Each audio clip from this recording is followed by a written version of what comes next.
Praise God, isang mapagpalang umaga po sa lahat. At simulan na po tayo sa ating gawain. Sige po. Humingi po muna tayo ng patnubay mula sa ating Panginoon. Hallelujah Lord, maraming salamat o Diyos sa panibagong umaga na pinagkaloob mo sa amin. Salamat o Diyos sa kabutihan mo, Panginoon Lord God, sa nagdaang mga araw, Panginoon Lord God. Salamat o Diyos sa patnubay mo, Panginoon Lord God, sa pagsama mo sa amin, Panginoon Lord God. Salamat o Diyos sa iyong gabay at pagmamahal sa amin, Panginoon Lord God. Salamat o Diyos dahil iningatan mo kami sa nagdaang linggo, Panginoon Lord God. Hindi mo kami pinabayaan, Panginoon Lord God. Hindi mo kami pinagkulang, Panginoon. Tapat ka sa iyong mga salita, Panginoon Lord God. Salamat o Diyos sa kapayapaan, Panginoon Lord God, sa pag-asa, Panginoon Lord God, na binibigay mo sa amin sa bawat araw, Panginoon Lord God. Salamat o Diyos dahil tapat ka, Panginoon Lord God. Karapat-dapat ka, Panginoon Lord God. O salamat o Diyos sa umagang ito, Panginoon. At sa oras na ito, wala kami ibang gagawin, wala kami ibang nanaisin, kundi ang maranasan ka, Panginoon Lord God. Ang mapapulihan ka, Panginoon Lord God. Ang maitaas ang iyong pangalan, Panginoon Lord God. Dahil karapat-dapat ka, O Diyos, sa lahat ng ito, Panginoon Lord God. Wala kaming ibang nanaisin, kundi ang maranasan ng iyong kabutihan, ng iyong presensya, ng iyong pagmamahal sa amin, Panginoon Lord God. At sa umagang ito, punuin mo kami ng iyong pagmamahal, Panginoon Lord God. At huwag mong hayaan na lumipas ang araw na ito, ang oras na ito, Panginoon Lord God, na hindi ka namin naranasan, Panginoon Lord God.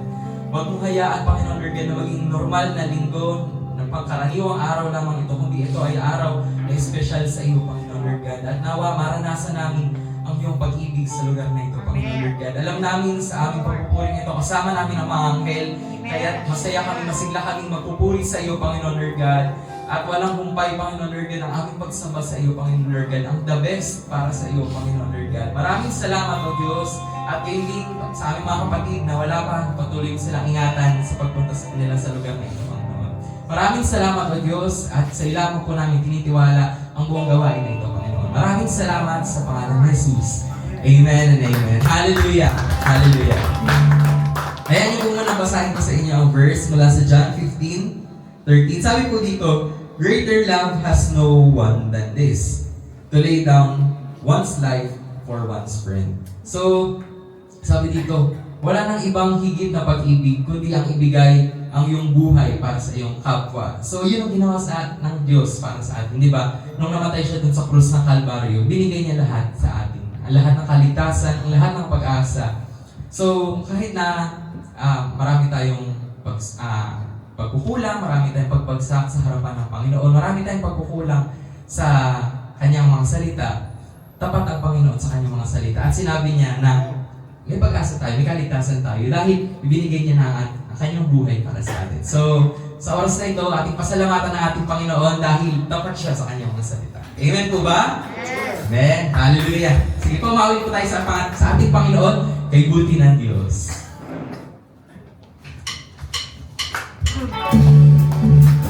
Sige pa habang inaawit mo natin, pakibati naman po ang inyong mga katabi. Sabihin mo sa kanya kung ano yung lyrics ng kanta na ito. Yan, ikot po tayo. Sabihin ko natin. Kay buti ng Diyos, kay buti ng Diyos sa akin. Sige, sabihin mo sa sarili.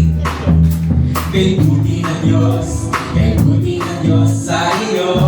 Ano yung kausap ko? Kay buti ng Diyos, kay buti ng Diyos sa Kanya. Amen. Hallelujah.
Diyos, o kaibuti ng Diyos sa akin. Isang pauwitin natin, kaibuti ng Diyos, kaibuti ng Diyos sa akin. Thank you, Lord. Hallelujah. Kaibuti ng Diyos, kaibuti ng Diyos sa akin. Kumain ng tutuwa. Kaibuti ng Diyos, kaibuti ng Diyos sa Kanya. Kaibuti ng Diyos, kaibuti ng Diyos sa atin. Palakpakan kamay. Palakpakan kamay at ating ikaway. Sabayan mo ng indak. Sayaw! At sumayaw, sayaw. Imahayaw mo kapatid. Na kaibuti ng Diyos, o kaibuti ng Diyos sa atin. Palakpakan kamay. Palakpakan kamay at ating ikaway. Sabayan mo ng indak. At sumayaw, sayaw. Imahayaw mo kapatid. Na kaibuti ng Diyos, o kaibuti ng Diyos sa atin. For the last time, palakpakan kamay. Palakpakan kamay at ating ikaway. Sabayan mo ng indak. At sumayaw, sayaw. Imahayaw mo kapatid. Na kaibuti ng Diyos, o kaibuti ng Diyos sa atin. O kaibuti ng Diyos, o kaibuti ng Diyos sa atin. Thank you, Lord. Hallelujah. O kaibuti ng Diyos sa atin. Diyos, salamat, Panginoon. Napakabuti mo sa amin, kaya labis ang galak namin sa oras na ito. At tuloy kami sasama sa iyo. Ang aming mga labi, ang aming mga buhay para sa iyo lamang, Panginoon. Thank you, Jesus. Thank you, Lord. Hallelujah.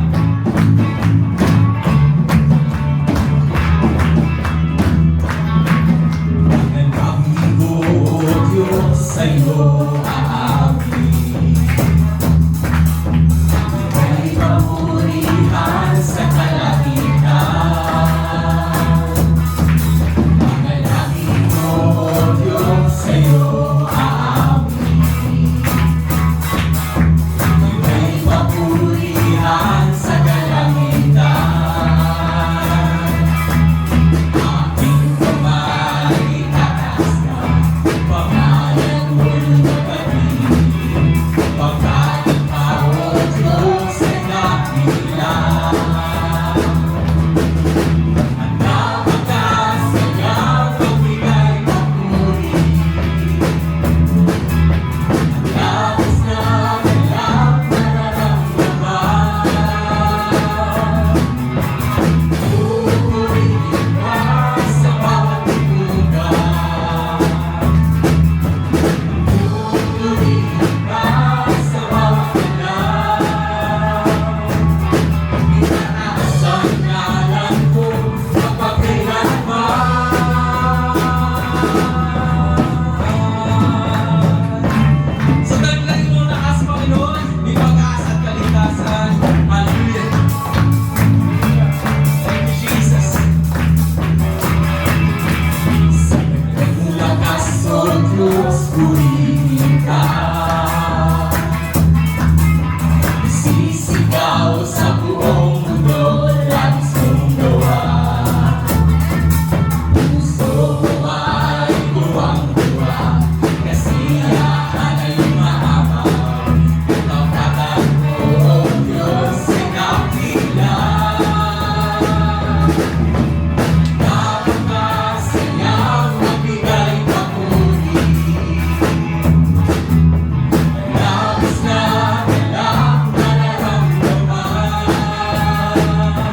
Lord. Salamat po Diyos sa kaligayahan, Panginoon Lord God. Lumapapurihan ka, masamba ka, Panginoon. O salamat, Panginoon Lord God, dahil nararanasan namin ang iyong pag-ibig, Panginoon Lord God, ang pag-asa, ang kapayapaan, Panginoon. Alam namin, Panginoon Lord God, na kapag kasama ka namin, sapat ang lahat ng bagay at higit pa, Panginoon Lord God. You are worthy of it all, Panginoon Lord God. You deserve all this glory, Panginoon. Karapat dapat ka, Panginoon, sa pagsamba. Thank you, Jesus. Hallelujah.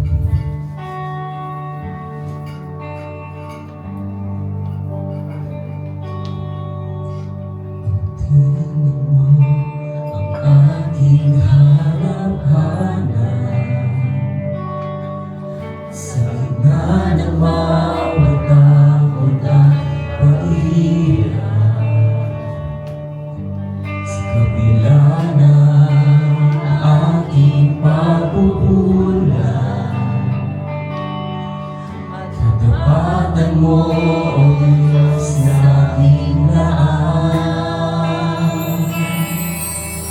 Sa puso at damdamin, ika'y mananatili, walang hanggan ang alay mo pag-ibig. Natagpuan ang iyong pag-ibig na dakila. Doon sa krus, ako'y iyong pinalaya. Jesus, ako'y aawi nang walang hanggang pagpupuri. Ang puso ko'y sa'yo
presensya mo natagpuan. Ako'y binago ng pag-ibig mo, hanggang wala ay mamalagi sa presensya mo. Luwalhatiin ang pangalan mo. Hanggang hanggang wala ay mamalagi sa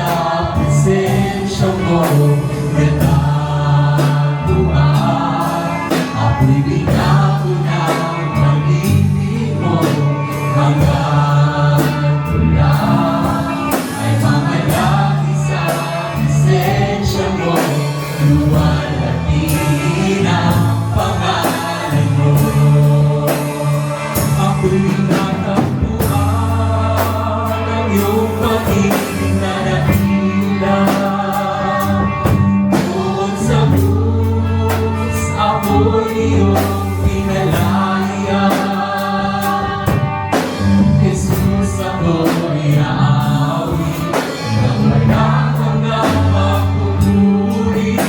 Ang puso ko'y sa'yo.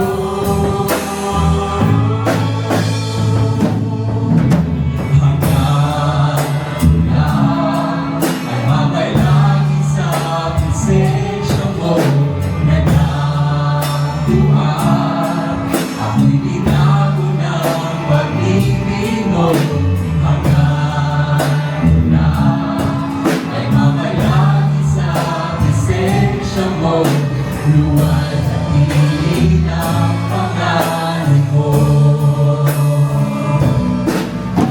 Luwalhatiin ang pangalan mo, oh Jesus. Luwalhatiin ang pangalan mo.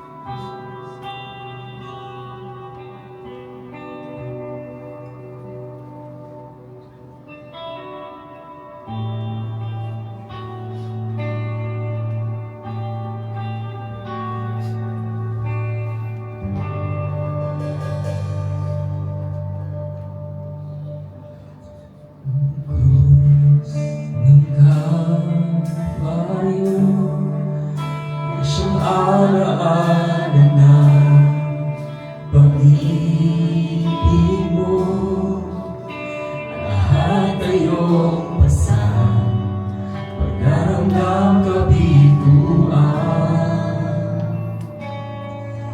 Ikaw ay nagwagi, ako'y walaya na sa'yo. Ang papuri na ikamatayan sa bahing walang hanggan. Dakila ang pag-ibig mo, Jesus. Dakila ang pag-ibig mo, Jesus. Dalangin ko mapalapit sa'yo. Nais ko ang presensya mo.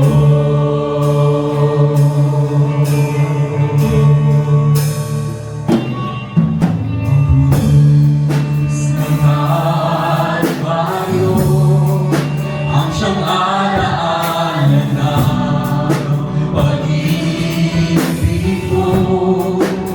Lahat ayong basa, pagdaramdam kabiguan. Ikaw ay nagwagi, ako'y walaya na sa'yo. Ang papuri, di na ikamatayan sa wahing walang hanggan.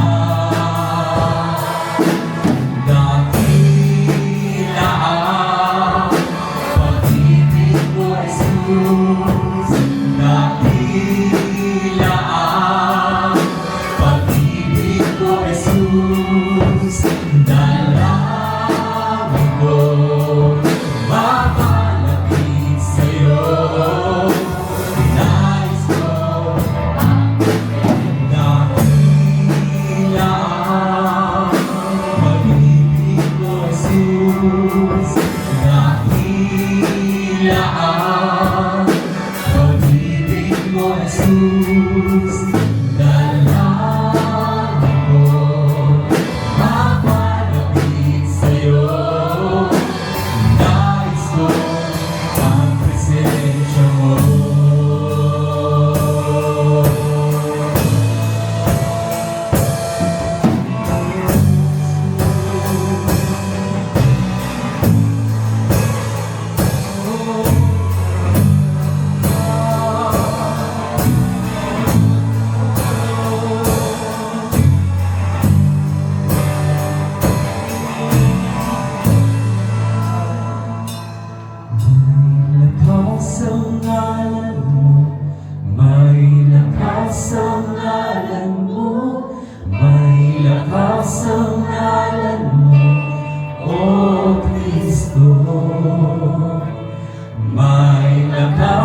namin ang kapangyarihan sa pangalan mo. Alam namin na tagumpay kami, Panginoon, Lord God, sa pangalan mo in Jesus' name. We are victorious, Panginoon, Lord God. Sa pangalan mo, Panginoon, Lord God, may pag-asa kami, Panginoon. Sa pangalan mo, may kaligtasan kami. Sa pangalan mo, Panginoon, Lord God, may kaligtasan at pag-asa, Panginoon. Salamat, O Diyos, sa buhay na ito, Panginoon. Alam tutubas, Panginoon, Lord God, sa buhay mo, Panginoon, Lord God, na inialay sa amin. Sa krus ng Kalbaryo, Panginoon, na tumigis ang dugo, Panginoon, Lord God, upang tubusin kami, Panginoon. Salamat, O Diyos. Salamat sa buhay, Panginoon, sa pag-asa, Panginoon, sa lakas na mayroon kami. Karapat dapat ka, O Diyos. Ikaw ay noon, ngayon at magpakailanman, Panginoon. Ika'y pupurihin namin noon, ngayon at magpakailanman. Sasabahin ka namin, Panginoon, Lord God. Oh, hallelujah. Tanggapin mo, Panginoon, ang papuri namin, Panginoon. Salamat, O Diyos. Dakila ka, Panginoon, Lord God. Hallelujah. Thank you, Jesus. Thank you. There is power in your name, Panginoon, Lord God. Lahat na ng Diyos ay nagsabi na, Amen. Amen. Hallelujah. Hallelujah.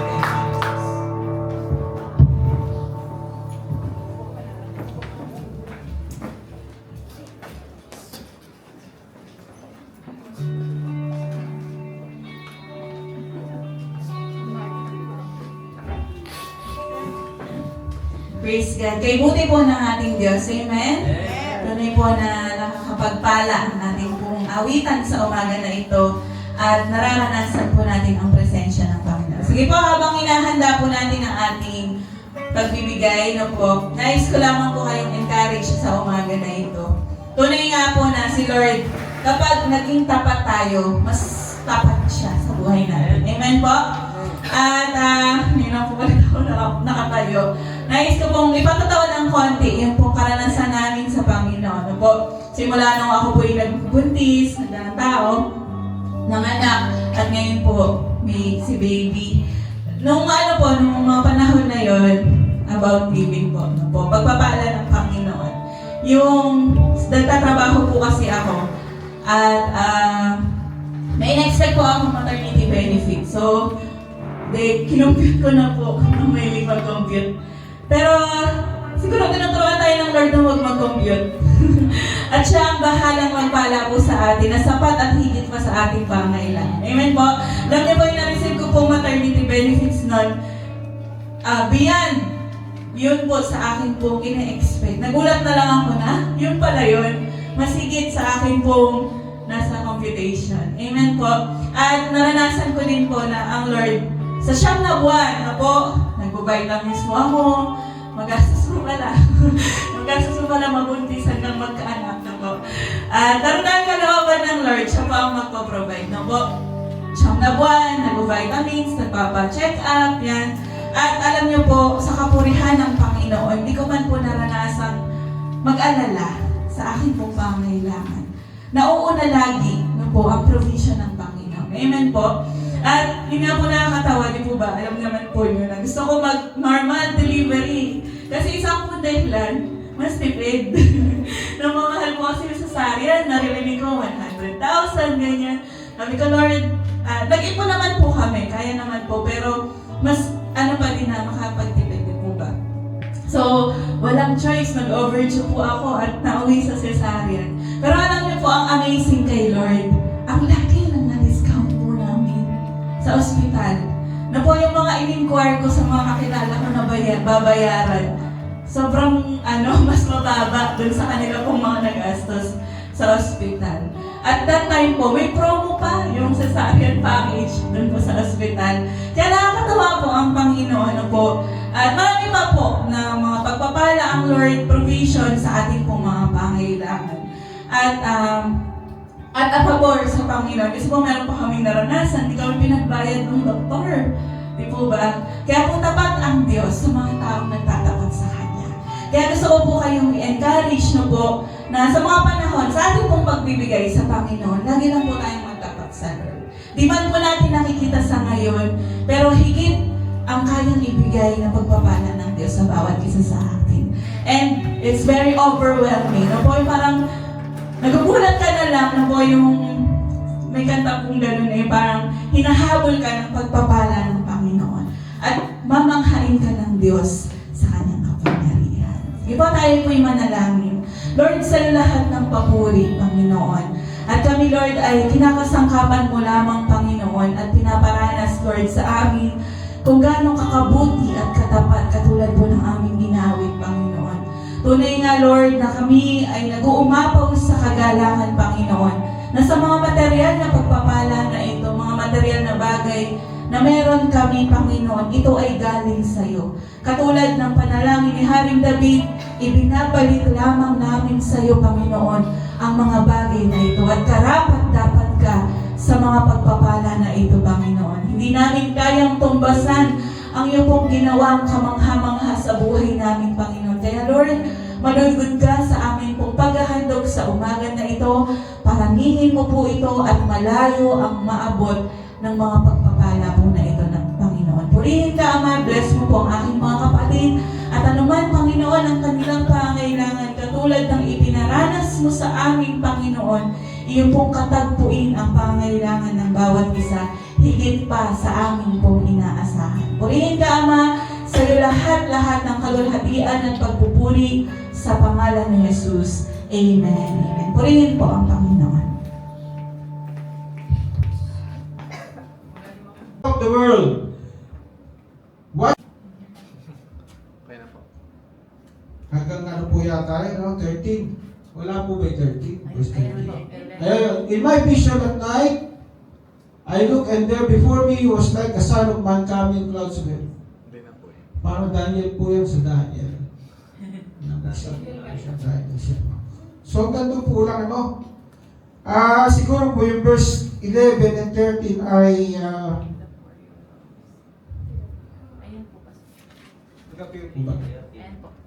Tapos po na. 11. The poor will always have with you. Ayun, nabasa ko po yan. Nabasa ko po yan. So yun po, English po kasi yung pagka po Tagalog, mahaba yung ating gumagawa po ng PowerPoint, naawa din ako sa mga basic Kristiyano.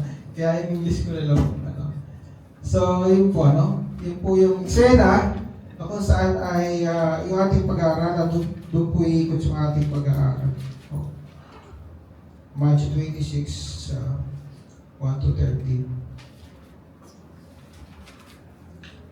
So yun po yung sa huling mga kabanata po ng aklat ng Matthew, ay mababasa po natin doon yung mga huling kaganapan bago po ipako ang Panginoong Hesus sa krus. Yung po papalapit na kamatayan po ni Kristo at yung muling pagkabuhay niya ay nandoon nakasulat. At ito po yung mga pinakamahalagang kaganapan o sa huling sanlinggo sa buhay ng ating Panginoon. Ito pong kamatayan ng Panginoong Hesus at saka yung muling pagkabuhay, ito yung pinakamahalagang pangyayari na naganap po sa human history. Sa kasaysayan po ng tao, ito yung pinakamahalaga, yung Passion of Christ at yung kanyang resurrection. So sinimulan po ni Matthew yung kanyang kwento, isalaysay niya doon sa anointing o yung pagpapahid ng langis kay Jesus. Hindi na basta langis po, pabango po siya, pabango. Mas mahal pa doon sa sinasabing eau de perfume, the toilet sa na kahit ilang araw na, hindi pa nawawala yung bango, ganun po yung perfume na langis, hindi po siya nag-evaporate, At ginawa po ito ni Mary bilang pagpapakita ng pag-ibig ng isang tao. Si Mary nga, dahil naunawaan po ni Maria yung nalalapit na kamatayan ng ating Panginoong Jesucristo. So kaya pala ginawa ni Mary po yun ay alam niya ang Panginoon ay malapit ng mamatay. Ang setting po ng magandang eksena po ng pag-ibig na ito, pagmamahal na ito, ay nang sabihin ni Jesus yung kanyang nalalapit na kamatayan sa krus. Mababasa po natin yan sa Matthew 26, 1 to 5. Pero basahin po muna natin yung verses 1 and 2. Kanina po binasa natin, mag-aapit po ba? When Jesus had finished saying all these things, Yun nga po, in-announce niya yung kanyang kamatayan. No? He said to his disciples, as you know, the Passover is 2 days away. 2 araw na lang po, Passover na, at ang sabi po niya, the Son of Man, na nire-refer niya sa kanyang sarili, ay aarestuhin, huhulihin upang ipaho po sa krus. No? So 2 days po yun. No? Eksaktong, very specific po, yung time frame na binigay ng Panginoon. No? At matapos po sabihin ni Jesus lahat ng ito ay sa kanyang mga alagad ay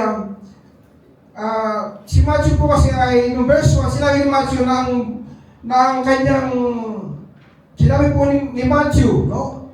Na yung public preaching ministry po ni Jesus ay tapos na. No?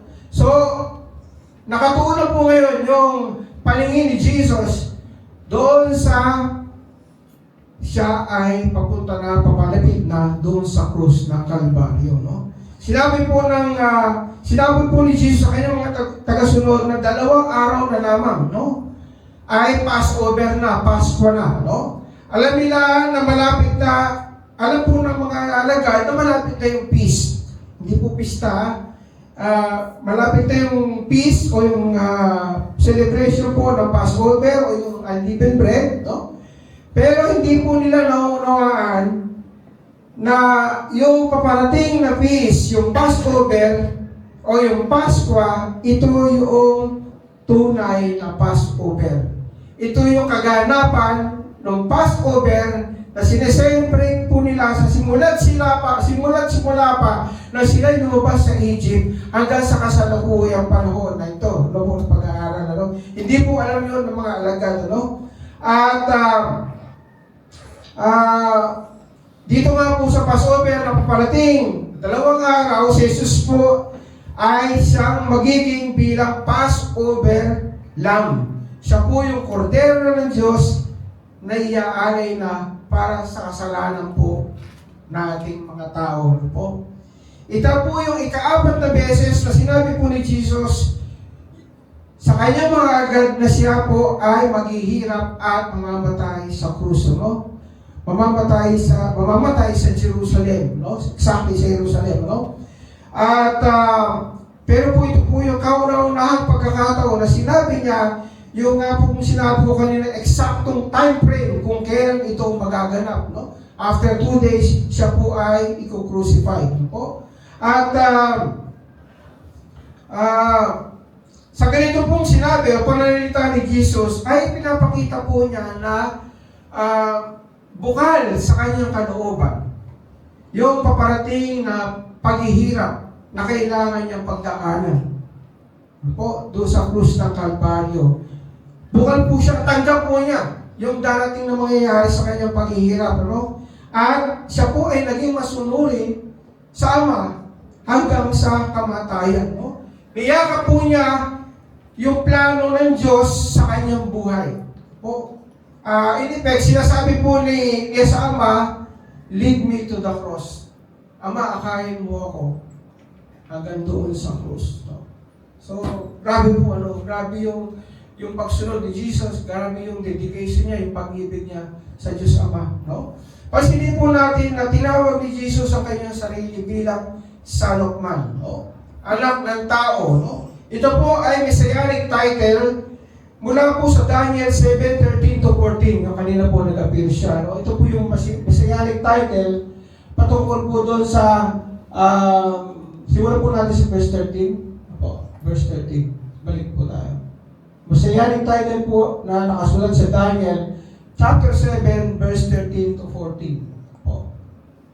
Ayaw po siya. Stop. Okay po. Meron po ako sa Tagalog na basahin po. Sabi po doon sa Daniel, hindi ko po yata isama sa outline. In my vision at night, Daniel 7:13, 14 po.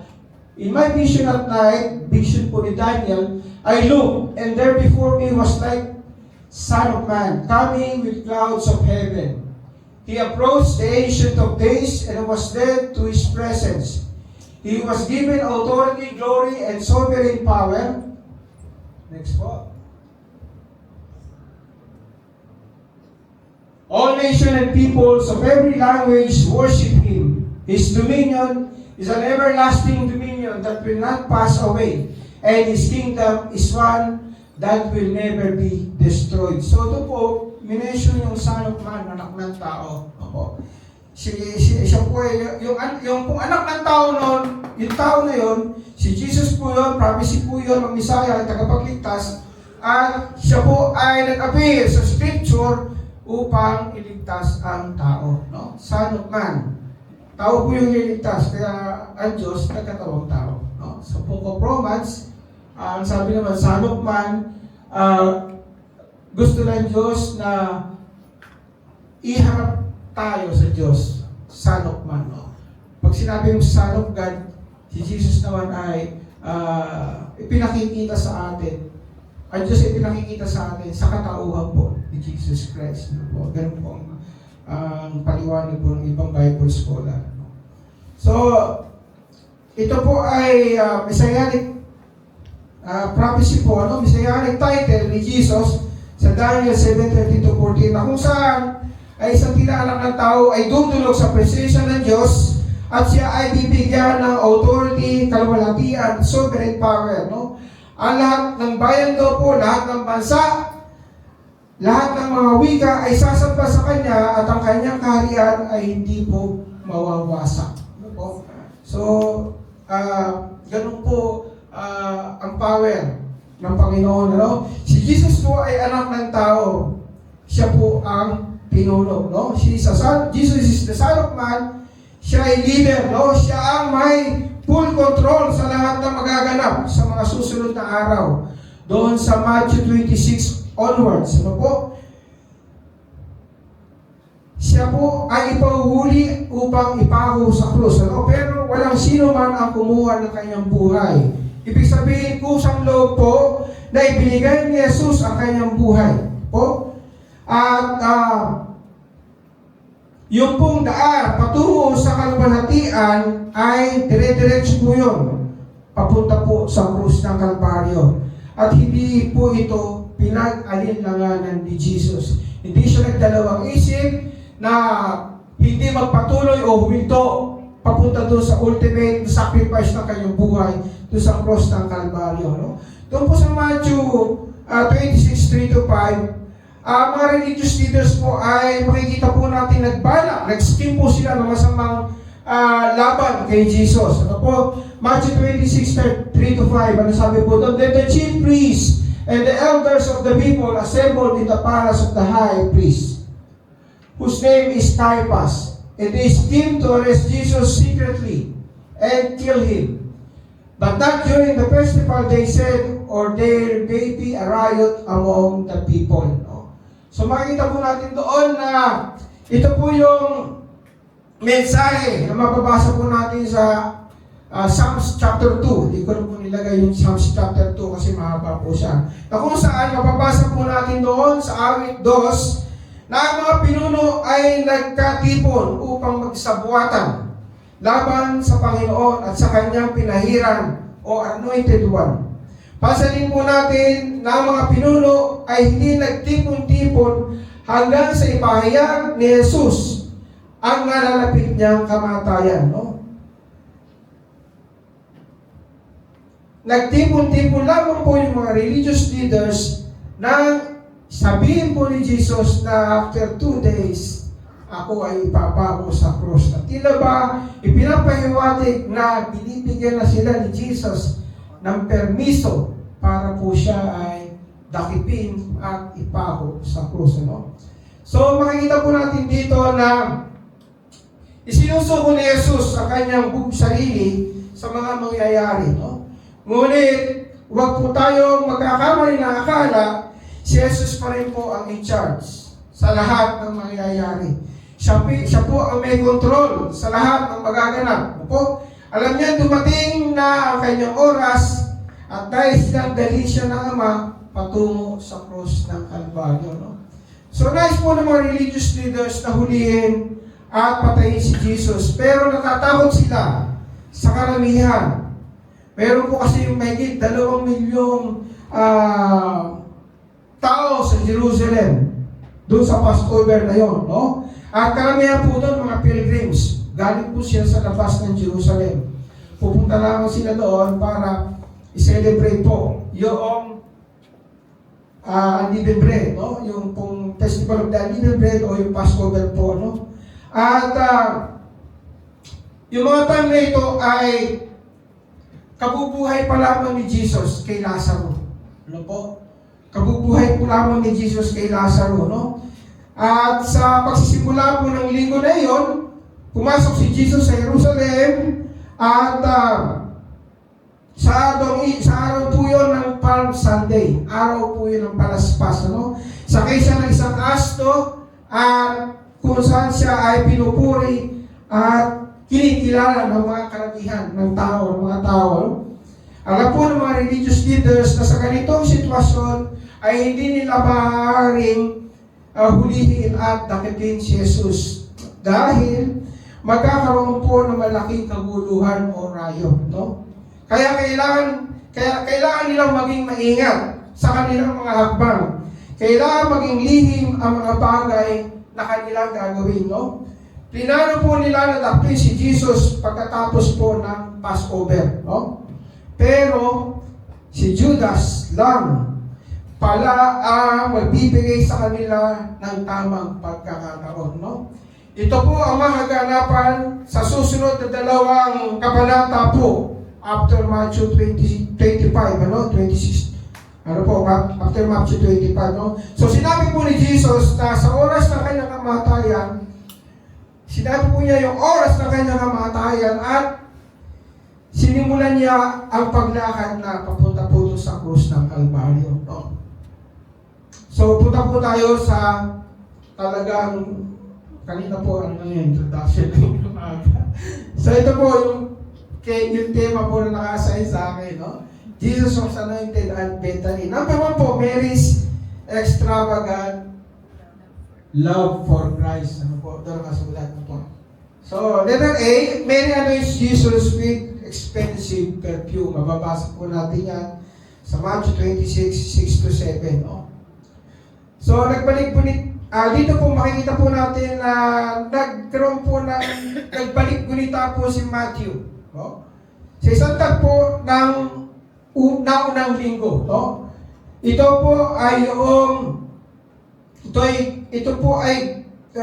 Sabado ng gabi bago ang Palm Sunday, no? Si Jesus po ay nasa bayan ng Betania kasama ang kanyang mga kaibigan sina Marta, si Maria, Marta at Lazaro, no? At kapatid na si Lazaro na binuhay po ng ating Panginoong Hesus mula sa mga patay, no? Sila po ay kumakain ng hapunan. At meron pong dumating na isang babae at pinahiran ng napakamahal na pabango ang ulo ni Jesus at pati yung kanyang katawan. No? Basahin po natin, Matthew 26, 6-7 po. While Jesus was in Bethany in the home of Simon the leper, a woman came to him with an alabaster jar of a very expensive perfume, which she poured on his head as he was reclining at the table. So, ito po ay pagbabalik-gunita po ni Matthew doon sa naunang linggo bago po yung Palm Sunday. Ito po. At yun nga po, si Jesus po ay, Jesus po ay nasa Betania, sa bahay po ni Simon Ketongin. Ito po, ay mayroong babae doon na nag-appear. Ito po, may dala po siyang alabaster jar with the expensive perfume at ito po ay kanyang binasag. At ito po ay, yung laman ito ay ibinuhos niya sa ulo ng ating Panginoong Hesus, sa katawan, sa paa. At pinunasan po niya yung paa ng Panginoon ng kanyang buhok. No? So ang bayan po ng Betania ay stopover. Laging stopping grounds po ng ating Panginoon. Paborito pong lugar ito ng ating Panginoon, no? Si Jesus. Ito ay 2 milya po sa labas ng Jerusalem, no? Layo niya. At hindi po natin alam kung sino si Simon Ketongin. Hindi natin siya kilala, no? Pero malamang siya po ay may dating sakit na leper, no? at siya ay pinagaling ni Jesus, no? Alam po natin yan dahil nakasulat po yan sa Gospel ng Matthew 14, Matthew 14:3 to 9 at John 12:1 to 8. Yung pong healing po ni Simon, the leper, ano po? Nakasulat po dyan, no? At makibabasa po natin sa yung nga po, Matthew 14 at John 12, na sila Maria, si Maria, Marta at Lazaro ay naroon din sa bahay na yun, nung gabing yun, no? At kung kaya may posibilidad po na yung bahay nila ay ito po yung suggested na marahil si Simon Ketukin ay ama po nila Maria, Marta, at Lazaro. Ano po? Pero kung ganong rekomendasyon o suggestion, ano po, kaya nandoon sila doon sa pinasa po nating text na kanina, Matthew 26, ano po? 6 to 7, ano po? So sinabi po ni Matthew na at dahil nga po dahil nga po yun ay bahay nila Maria, Marta at Lazaro, at yung suggested na si Simon Ketukin ay kanilang ama, ay naroon po sila sama-sama, kumakain ng sama-sama, bilang papakipakita po ito ng pasasalamat sa ating Panginoon dahil sa ginawa po ng Panginoon sa pamilya na ito, no? Pinagaling yung kanilang father at muling binuhay ng Panginoon si Lazaro na kuya, kapatid po nila Marta at nila Lazaro. So, imagine, laki po ng ginawang kabutihan ng Panginoon sa pamilya na ito, no? Kaya ganun na lamang po yung pagtanggap nila, yung kanilang hospitality sa Panginoon, no?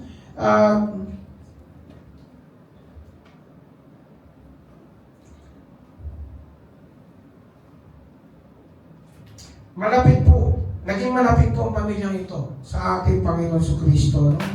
At hindi po sinabi sa atin ni Mateo na ang pangalan ng babaeng bumasag po ng sisidang alabastro. Subalit sinasabi sa atin ng Ebanghelyo na ito po ay si Maria, ang kapatid nila Marta at Lazaro. Yan po ay nakasulat sa John 12 verse 3.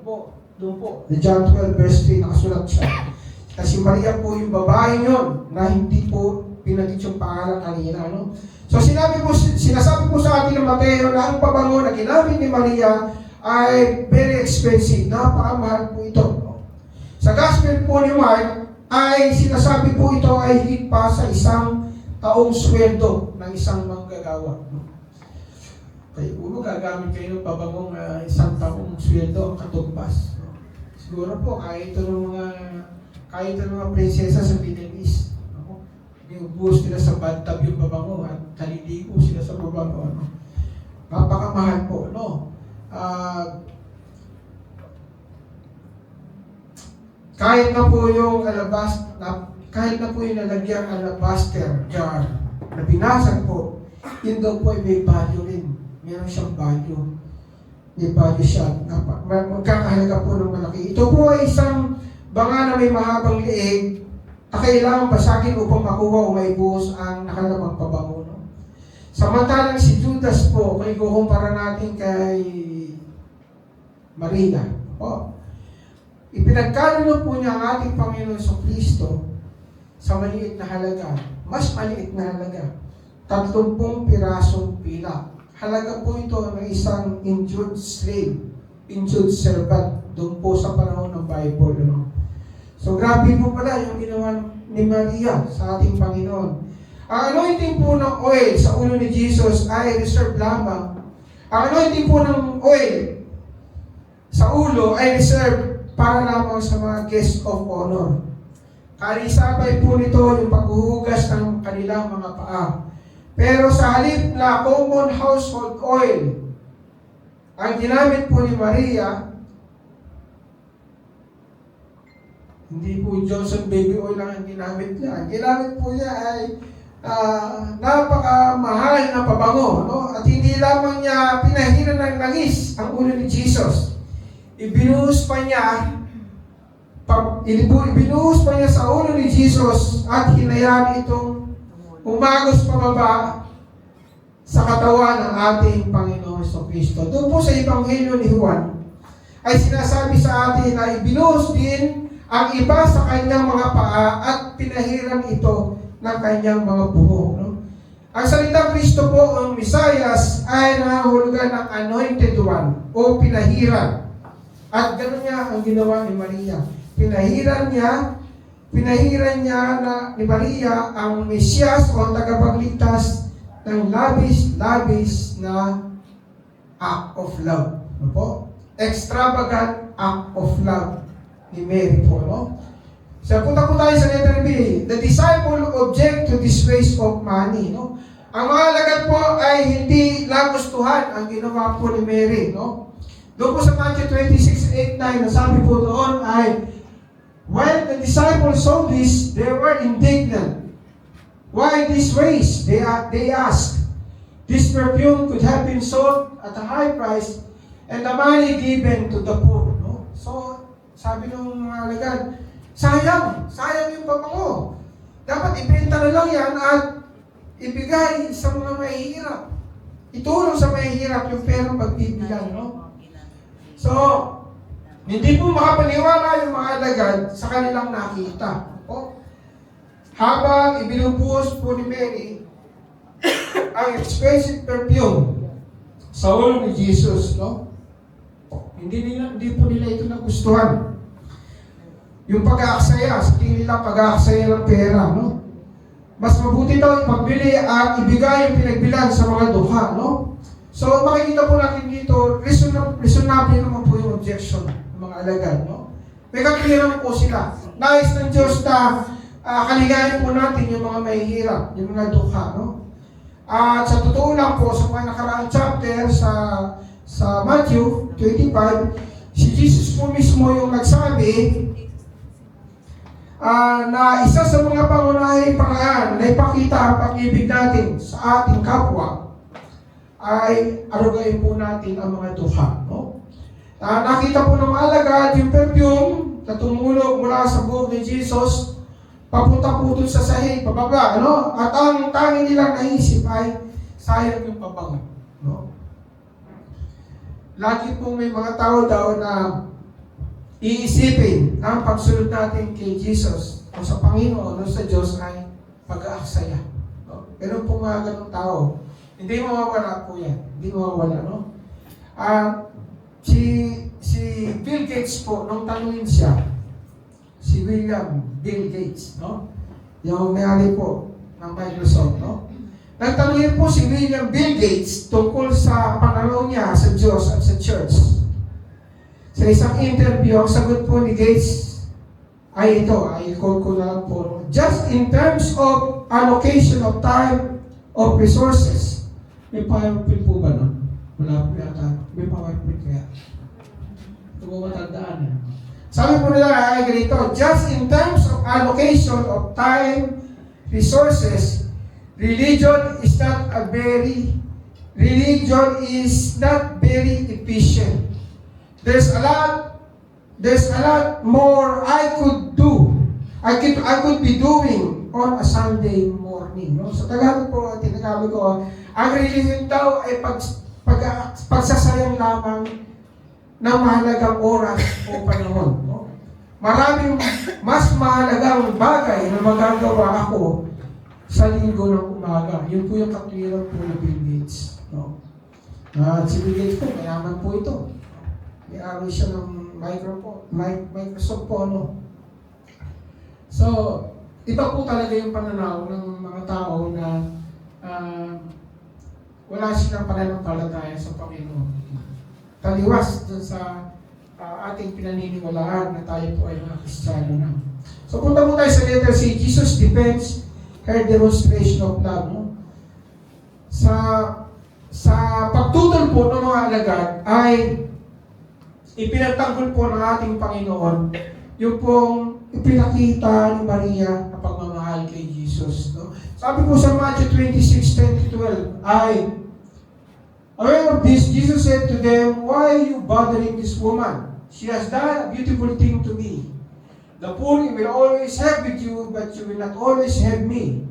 When she poured this perfume on my body, she did it to prepare me for my burial. No? Sabi ng Panginoon, bakit nyo in-install mo yung babaeng to? Maganda yung ginawa niya kasi sa pagbubuhos niya sa akin ng pabango, ng langis, sa pagbaba niya sa akin ng langis, ay inihanda niya ako sa aking kamatayan, sa aking paglilibing. No? So, dito po makikita natin na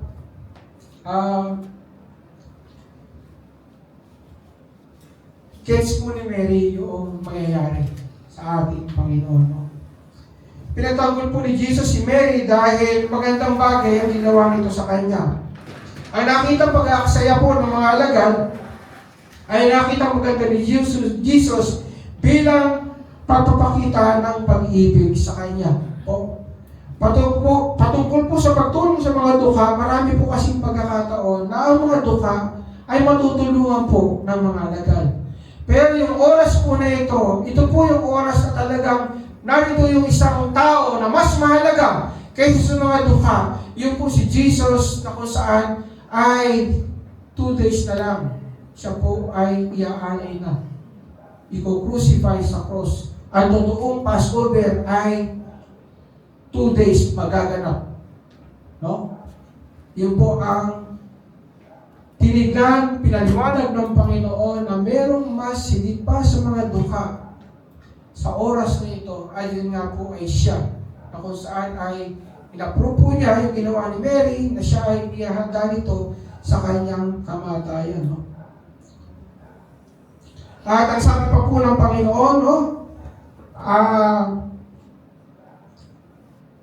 Saan man ipangaral ang Ebanghelyo, ang ginawa ng babae nito ay ipangangaral kalinsabay ng pagpapahayag ng mabuting balita ng kaligtasan. So sa madaling sabi po, gets po ni Mary yung mangyayari. No? Hindi mo naunawa na malagad na Jesus ay dapat mamatay. Pero si Maria po, alam niya, dahil gumugol siya ng panahon sa paanan ng ating Panginoon sa Kristo, nakikinig po siya, natuto siya mula kay Jesus. No?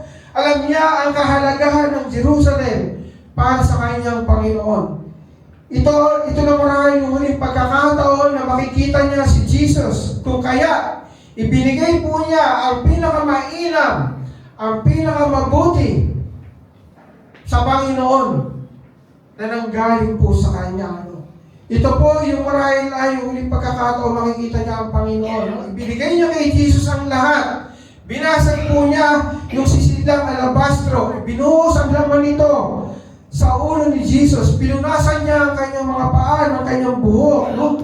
Ipinakita na kay Jesus ang kanyang labis na pagmamahal, yung kanyang extravagant love. At hindi po natin sukat akalain. Siguro kahit nandun po tayo, manghihinayang din po tayo doon sa ginawa ni Mary. Ano?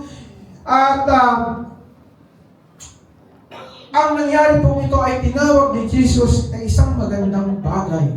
Magandang bagay na ginawa para sa kanya. At dahil po dito, sinabi ni Jesus na sa ginawa po ni Mary ay laging i-mention yung ginawa ni Mary kalisabay po ng pangangaral ng mabuting balita. At ito po ay isang magandang halimbawa sa atin ng ating malayang devotion kay Kristo. No? Na ang isang pag-aalaala kay Maria sa kanyang ginawang devotion sa ating Panginoong Jesucristo. Kapag po pala tayo ay pinarangalan natin ng Panginoon, hindi tayo makakalimutan ng Panginoon. Hindi tayo makakalimutan ng Panginoon.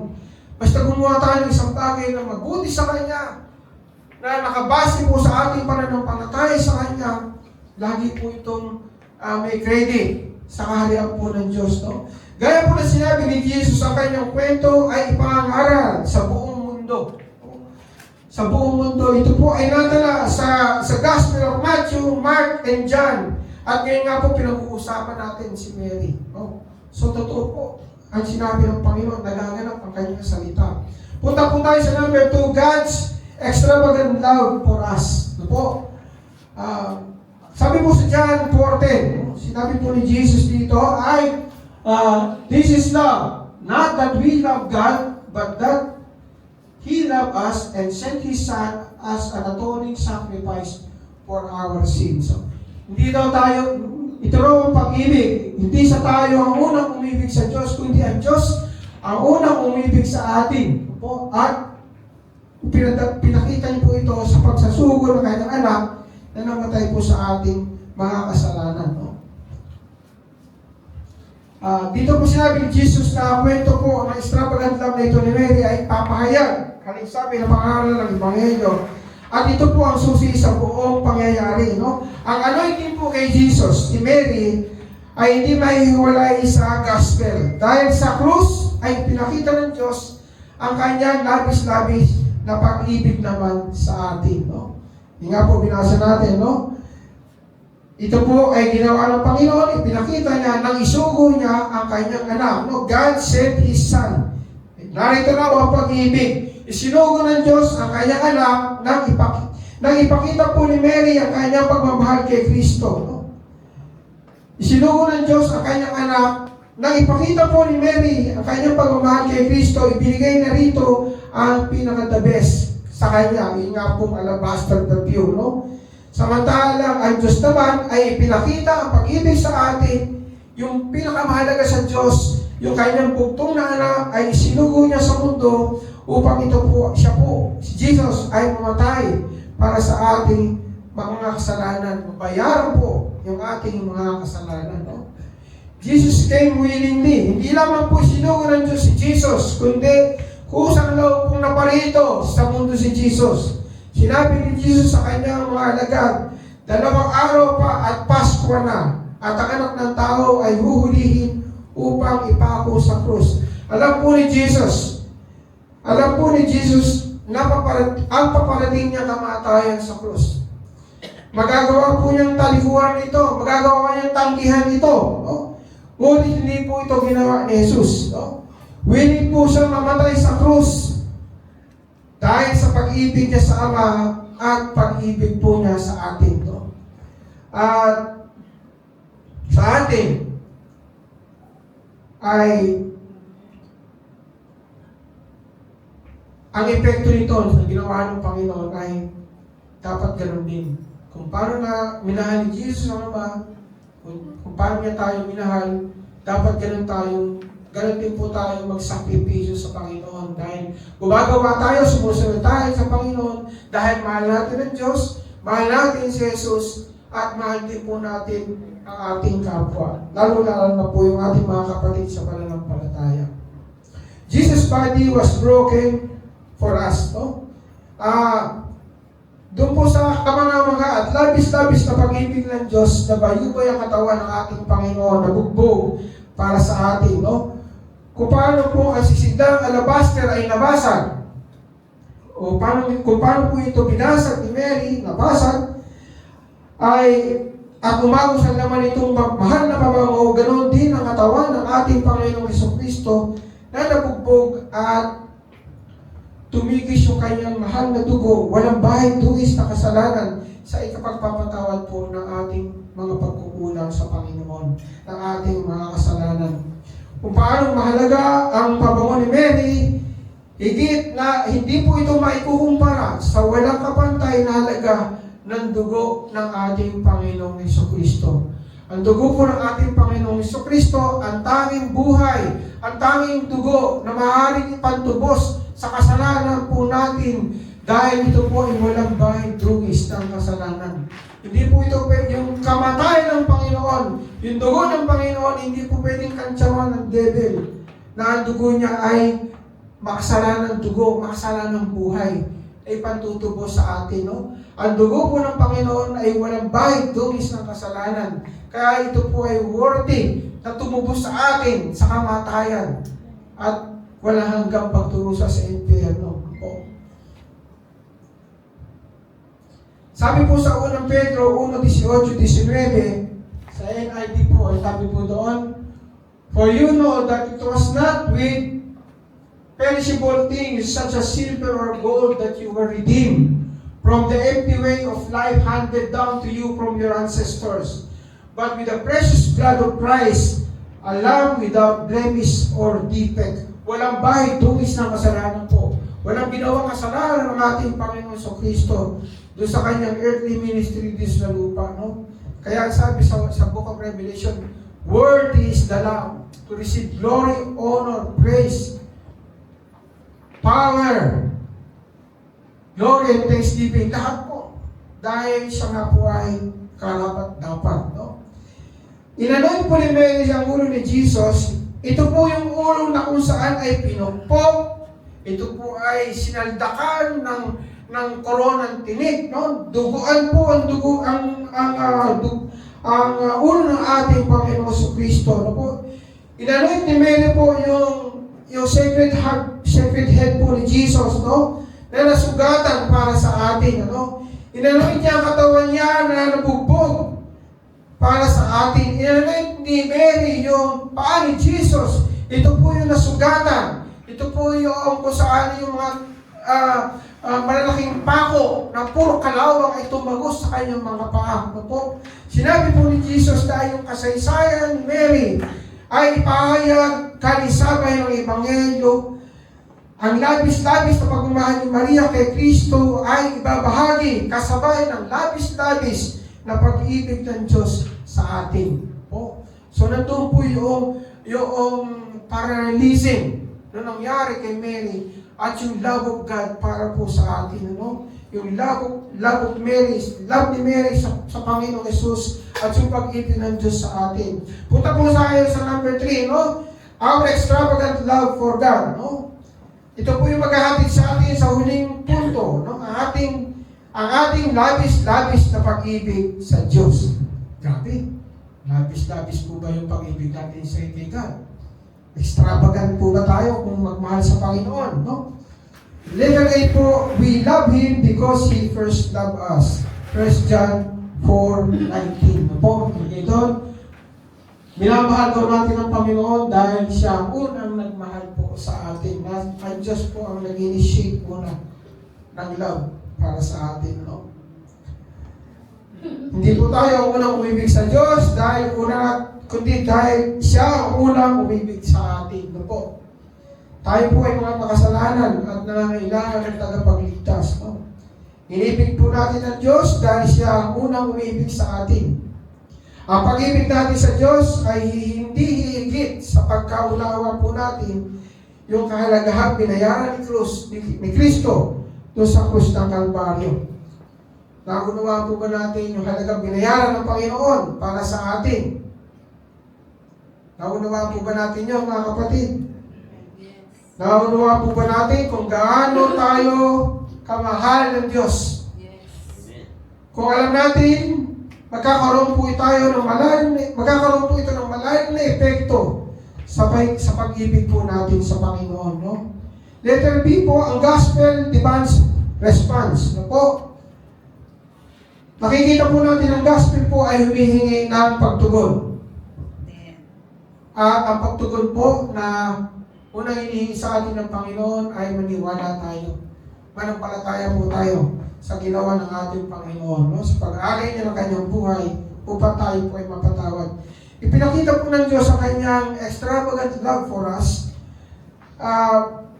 Nagsugo po niya ang kanyang bugtong na anak upang mamatay sa krus, no? Ibinigay po ng Diyos ang kanyang the best para sa atin. At kung kaya kailangan po ay ibigay din natin sa Panginoon yung the best po natin sa Kanya, no? We have to reciprocate kung ano po yung ginawa ng Panginoon sa atin, no?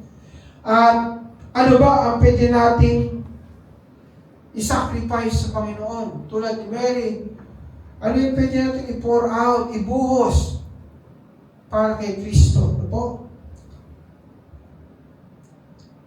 Tayo po ay tinatanong ng Panginoon sa umagang ito. Ano po yung may hahandog natin kay Kristo, kay Jesus, kay Christ, ano?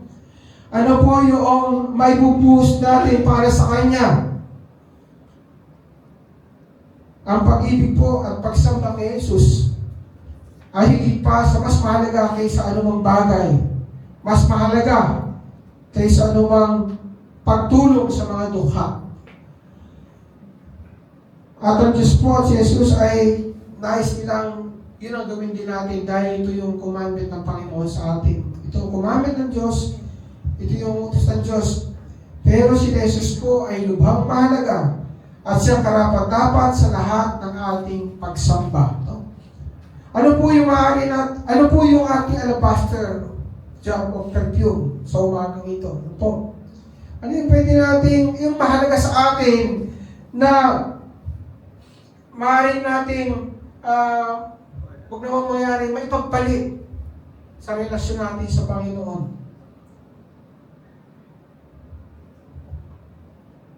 Buhay, pamilya, anak, asawa, trabaho, karir, pera, impluensya, approval, kaibigan.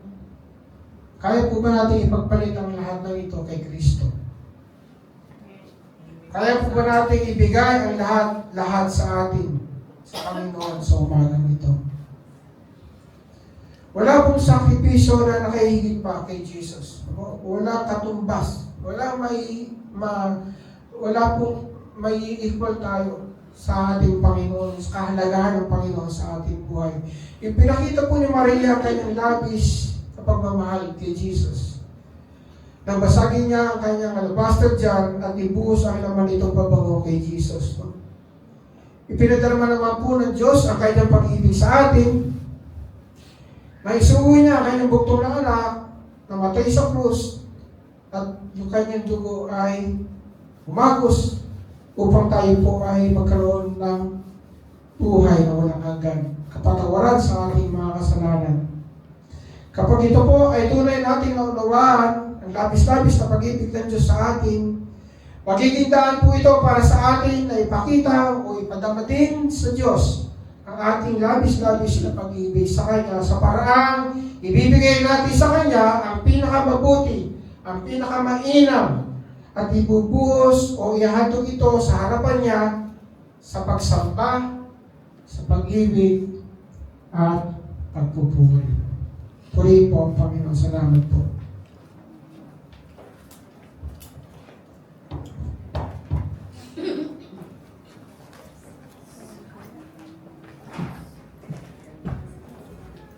Sige po tayo pong lahat ay tumayo at tumito tayo ang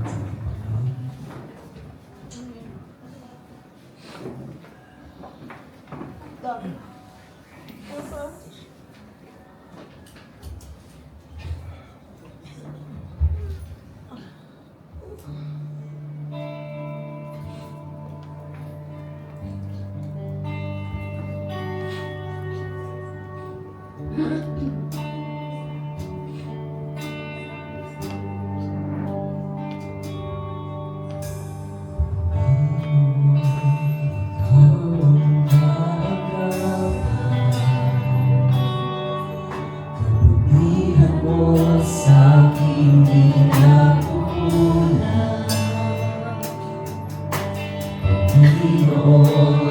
Panginoon.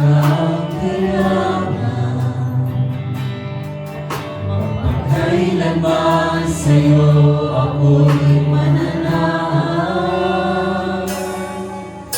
sa puso at damdamin, ika'y mananatili, walang hanggan ang alay mong pag-ibig. Natagpuan ang iyong pag-ibig na dakila. Doon sa krus, ako'y iyong pinalaya.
luwalhatiin ang pangalan mo.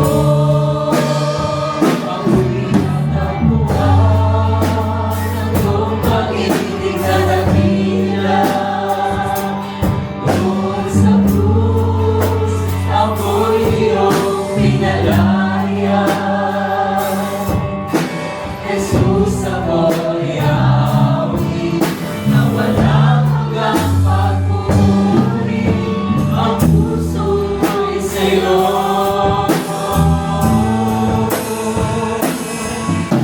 Hanggat lang ay mamalapit sa presensya mo. Natapuan, ako'y binago ng pag-ibig mo. Hanggat lang ay mamalapit sa presensya mo. Luwalhatiin ang pangalan mo. Luwalhatiin ang pangalan mo. Luwalhatiin ang pangalan mo.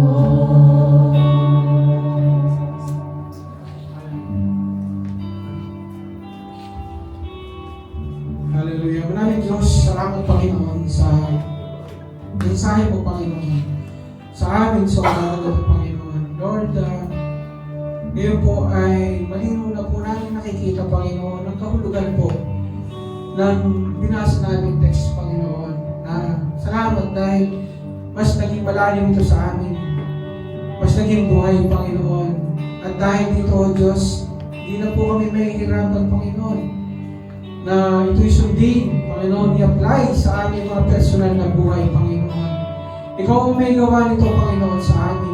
Salamat, Lord, sa iyo banal na Espiritu na nagbibigay sa amin, Lord, ng wisdom, Panginoon. Na maunawaan, Lord, ang hiwaga na iyong mga salita, Panginoon. Ang hiwaga na iyong mga salita ay nakukubli, Panginoon, sa mga spiritually discerned na tao, Panginoon. Yung mga tao, Lord, na umaasa sa kanilang sariling karunungan at abilidad, Panginoon. Subalit sa amin, Lord, na nagpapakumbaba sa iyong paanan, Panginoon. Inihahayag mo ang lahat ng ito, Panginoon, sa ikabubuti po namin, Panginoon. Nawa sa umagang ito, Lord, ang lahat po na aming natutuhan na ito, Lord, ay mai-apply po namin sa aming buhay, Panginoon. Bigyan mo, Lord, kami ng heart of a servant, Panginoon. Isang mapagpakumbabang puso, Panginoon, na handa maglingkod sa iyo, Panginoon. Magpasalamat, Lord, sa lahat po na nangyayari sa aming buhay. For you have a purpose, Panginoon. At ito po nga ay upang kami po ay hubugin mo, Panginoon. Palakasin mo kami, Panginoon. Ihanda mo, Panginoon, sa greater adventure, Lord, of faith, Lord, na ibibigay mo sa amin. Lord, sa iyo po ang lahat ng glory, Panginoon. Thank you for your love. Thank you for your grace. Thank you for your mercy in Christ, Panginoon, Lord. Lord, we give you all the glory, all the honor, Panginoon, all the praise and thanksgiving in the mighty name, in the sweetest name of our Lord Jesus Christ. Amen.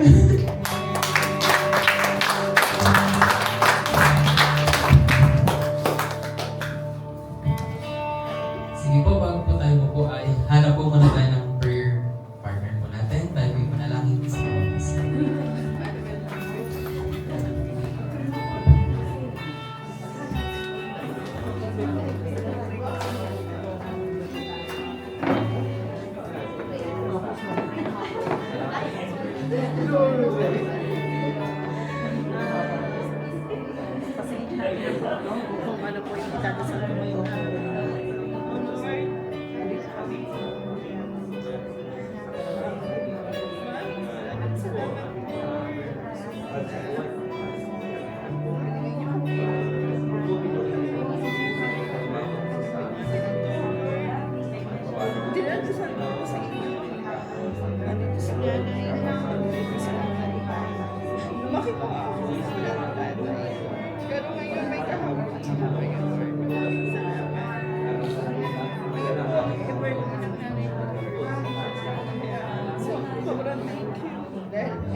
dinadala, sinusurrender namin sa iyong Panginoon. Lahat-lahat, Panginoon, dahil sa pag-ibig mo na sa pagmamahal mo, dahil sa pagpapasakit mo dyan sa krus, Panginoon, kami ngayon kinabubuhay ng maayos, Panginoon. Panginoon, bigyan niyo po kami ng kalakasan, Panginoon. Bigyan niyo po kami ng kalakasan ng lungkot upang mapuntahan namin kayo sa lahat ng oras, Panginoon. Bigyan niyo po kami ng kalakasan ng pagkalusunan, Panginoon, ng mga pagtutuloy po namin ang aming pagmamahal, maibalik namin sa iyo, Lord, ang sakripisyo para sa amin. And Lord, inadasal din namin sa iyo, Panginoon, ang aming mga anak, ang aming pamilya, ang aming mga kapatid, Panginoon, mga kaibigan, at ang aming mga magulang.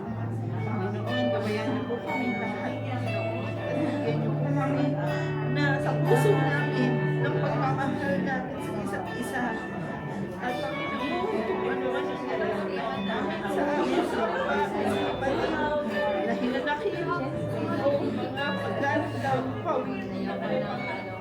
Alam mo, hindi mabuhay ng kapayapaan ng puso, kapayapaan ng puso, at kapayapaan ng aming mga katawan. Maraming salamat, Panginoon, at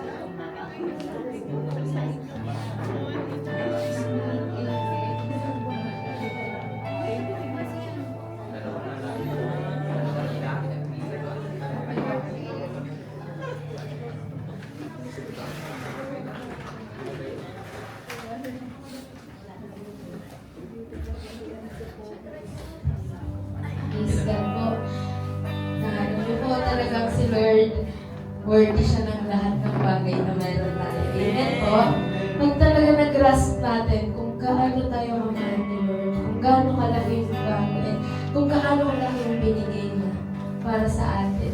Sobrang overwhelmed tayo kung paano niya tayo minamahal, iningatan, niligtas. Kaya, importante din po ito, no, na lagi na itong thing natin na ng 2 months na to na maalaala natin kung ano yung mga sakripisyon sa atin ng ating Panginoon Jesus. Amen po. So, purihin ang Panginoon sa lahat po ng natanggap natin. And sa announcement naman po natin, isa lang po yung dalawa po announcement natin. So, mamaya po, may DS na Bible Study, 4 p.m. po kila Brother Ray Calaw. Dun po sa Subic. Tama po? Subic, Brother Ray Calaw. So mga gusto pong mag-support, punta lang po kayo doon, mga taga-Baliwag. Punta lang po kayo doon sa Subic. At pwede nyo pong kausapin sila Brother Jonathan and Sister Carissa. Kung gusto nyo pong pumunta. And announcement po ay may joint DS din po sa March 21, 3 p.m. sa Church po ng Mangga. Yun lang po.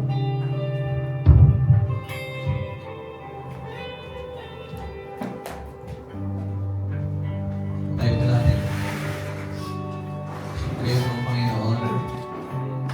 Sa mensahe ating po tinanggap ngayong umaga nito, marami ho. Tayo ay aral ng matututunan. Sa pangyayari po nito, sa pagitan po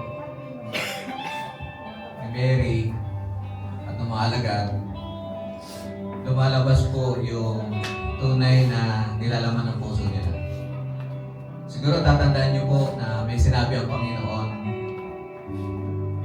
where your treasure is, there your heart is also.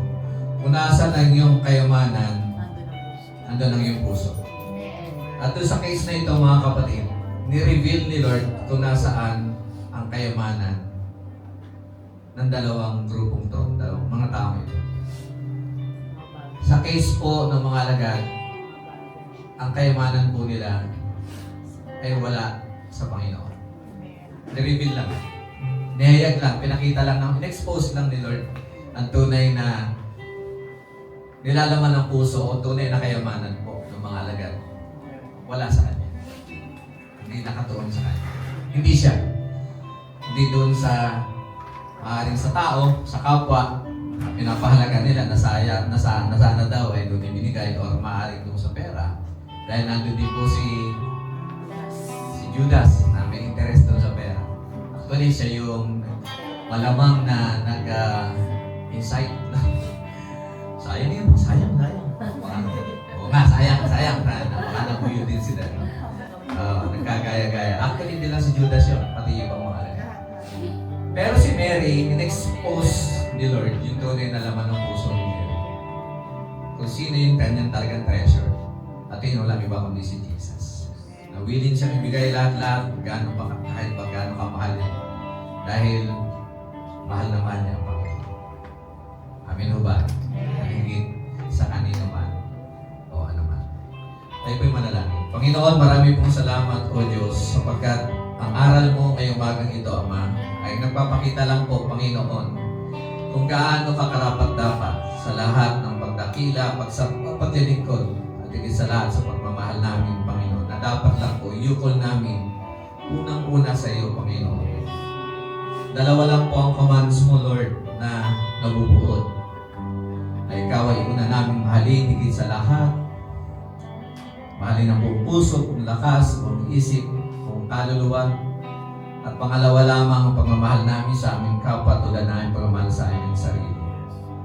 Kung uunahin po namin, Panginoon, na gawin ang first commandments, hindi malabo, hindi mahirap gawin yung second commandment ngayon, Panginoon.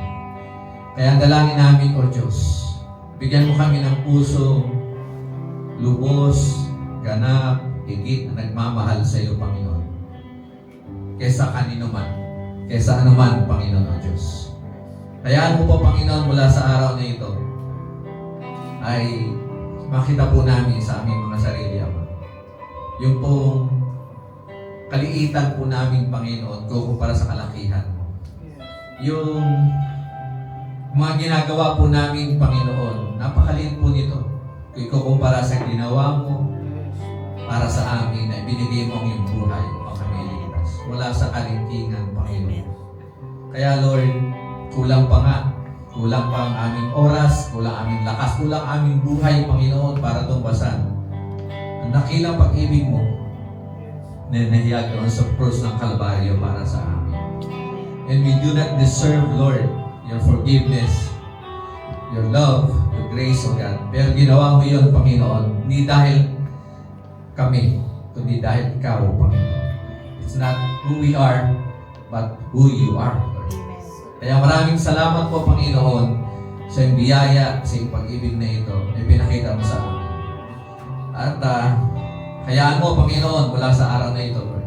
Every minute, every hour, every day, Lord, ay maiyo ko lamang, maibigay namin sa iyo, Panginoon, ang nararapat at higit sa lahat na oras, pag-iisip, lakas, Panginoon, o anuman po meron ka. Sapagkat you deserve all of this, Lord. Purihin ka, Ama. Taas po natin ating mga kamay. Pagpalain kayo ng ating ingatan ni Yahweh, naway kabagay niya kayo at lagi subaybayan, lingapin at bigyan ng kapayapaan, magpakailanman. Sa pangalan ni Jesus, Amen.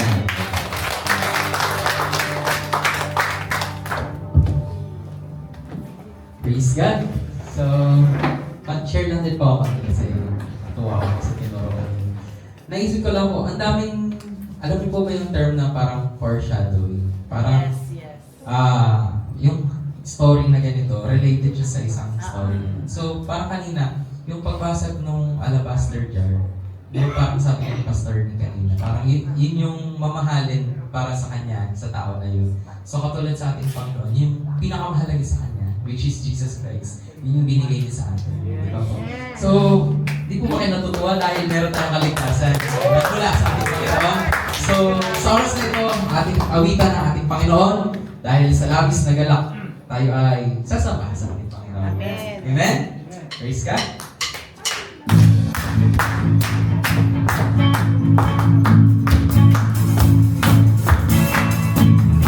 Thank you, Jesus. Hallelujah.